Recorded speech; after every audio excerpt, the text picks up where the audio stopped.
Here today again to talk about the latest report coming forward about the Downtown Events and Entertainment District. So further to previous reporting on the private partner procurement this past January, a request for proposals was issued on February 15th and closed on April 25th.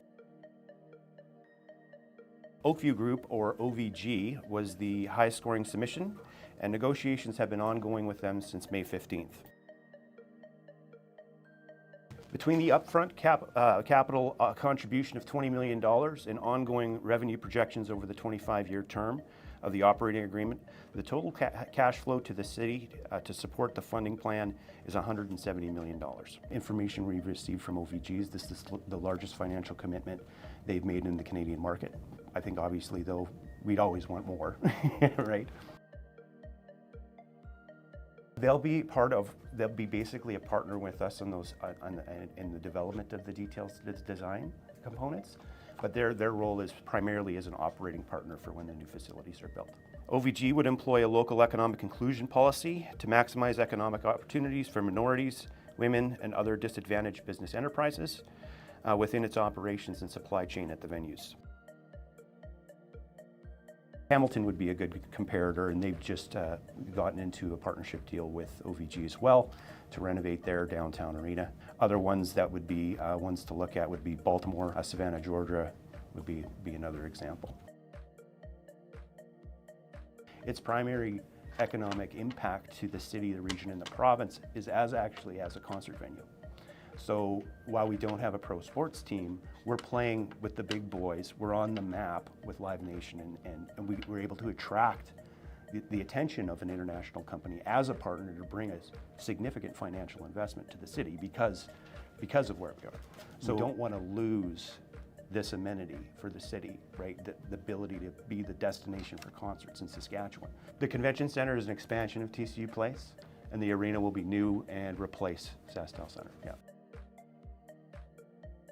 The funding strategy will come forward at the end is the plan to come forward to council when this report actually goes for approval as well. What it means is this is the funding strategy for the city's component of the funding. The city is responsible for a portion of the funding, and the province and the federal government. So what we're coming forward with a plan is a way to fund our component of it without an increase to property taxes, and then getting council's approval on that plan, but also to start approaching the provincial and federal governments for their components. The important way to think of this is a conditional or provisional approval. So subject to all of our funding tools getting confirmed and provincial and federal funding getting confirmed to get us to our full fund, we need to have a commitment from council before we go to the province, and that timeline is completely open.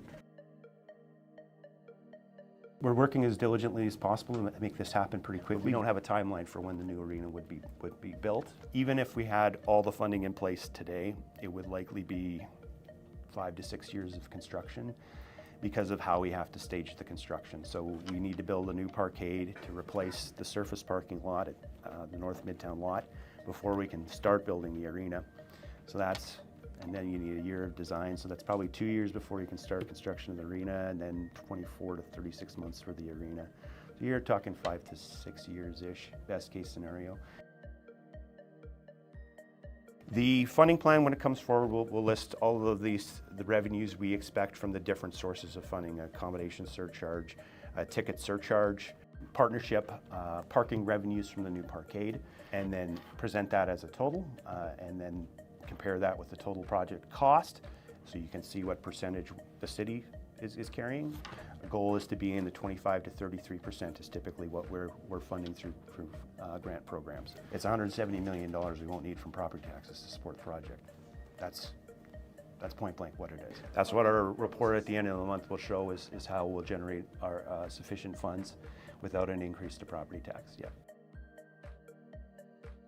We're recommending to committee that committee approve a recommendation to council that the private partner agreement framework be approved, that the administration complete negotiations on the master agreement based on the terms of the framework, and that the city solicitor prepare the appropriate agreement for the mayor and city clerk to execute under seal.